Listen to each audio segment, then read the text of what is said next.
but wait a minute while I make you mine. Leaning 지금도 you're on my mind all the time. I wanna tell you but I'm super shy, super shy. Assalamualaikum warahmatullahi wabarakatuh. Perkenalkan, nama saya Indri Desta Safitri. Saya dari Prodi Akuntansi, Fakultas Ekonomi dan Bisnis, dari kelompok 12 Kiai Haji Hashim Asy'ari.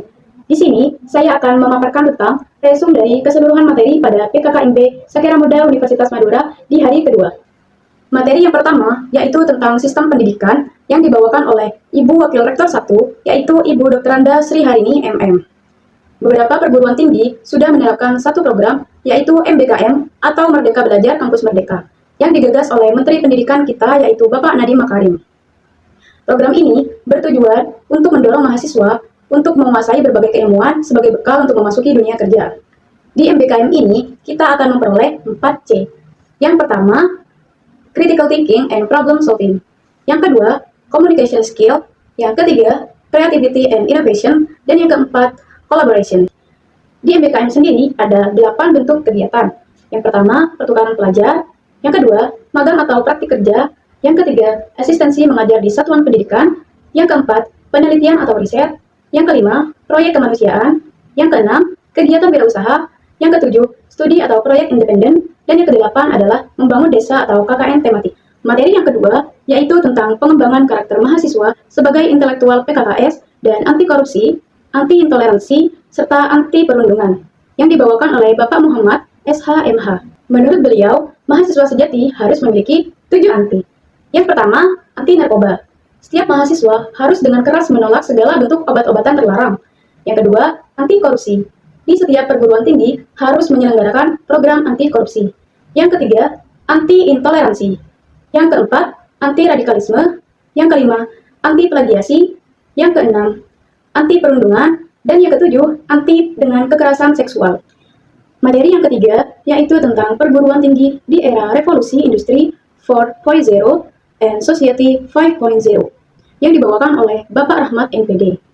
Menurut beliau, aspek penting dari revolusi industri itu sendiri yaitu yang pertama, inovasi teknologi, kemudian pindah dari pertanian ke industri, kemudian perubahan dari sosial dan ekonomi, serta transportasi dan komunikasi, dan pembangunan kota.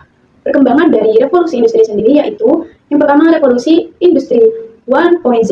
Nah, revolusi industri ini dimulai dari abad ke-18 hingga awal abad ke-19. Kemudian revolusi industri 2.0. Nah, revolusi industri ini dimulai dari akhir abad ke-19 hingga awal abad ke-20. Kemudian revolusi industri 3.0. Nah, revolusi industri ini dimulai sekitar tahun 1970-an dan berlanjut hingga awal tahun 2000-an. Kemudian revolusi industri 4.0, revolusi ini dimulai sejak awal abad ke-21. Materi yang keempat, yaitu tentang kehidupan berbangsa, bernegara, dan pembinaan kesadaran bela negara yang dibawakan oleh Bapak Mahsud Ismail SHMH.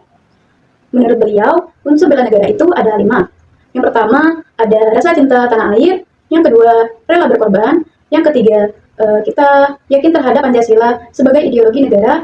Yang keempat, memiliki kesadaran dan pemahaman dalam berbangsa dan bernegara.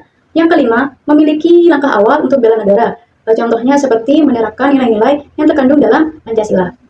Materi yang kelima yaitu tentang kompetensi mahasiswa di ajang kompetisi dan prestasi nasional serta kemuniraan yang dibawakan oleh Bapak Nilam Ramadhani, MKOM. Menurut beliau, di Unira itu ada beberapa organisasi kemahasiswaan. Yang pertama itu di tingkat universitas, ada BEMU dan DPM. Kemudian di tingkat fakultas itu ada Badan Eksekutif Mahasiswa Fakultas atau BEMK. Dan di tingkat prodi itu ada HIMA.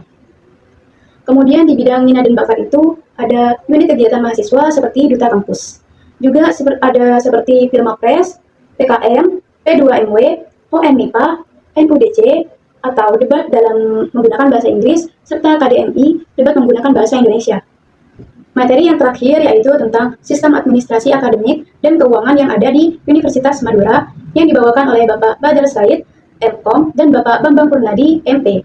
Menurut beliau-beliau ini, di Unira itu ada komponen kewajiban keuangan yang harus dipenuhi, yang meliputi pertama administrasi mahasiswa baru, kemudian NBKM, kemudian ada sumbangan pembangunan, ada DPP, UAS, registrasi tiap awal semester, KKN, PPL, magang, seminar, skripsi, dan wisuda.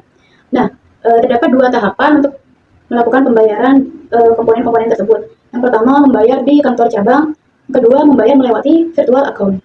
Cukup sekian dari saya. Apabila ada kesalahan kata, saya mohon maaf sebesar-besarnya. Wassalamualaikum warahmatullahi wabarakatuh.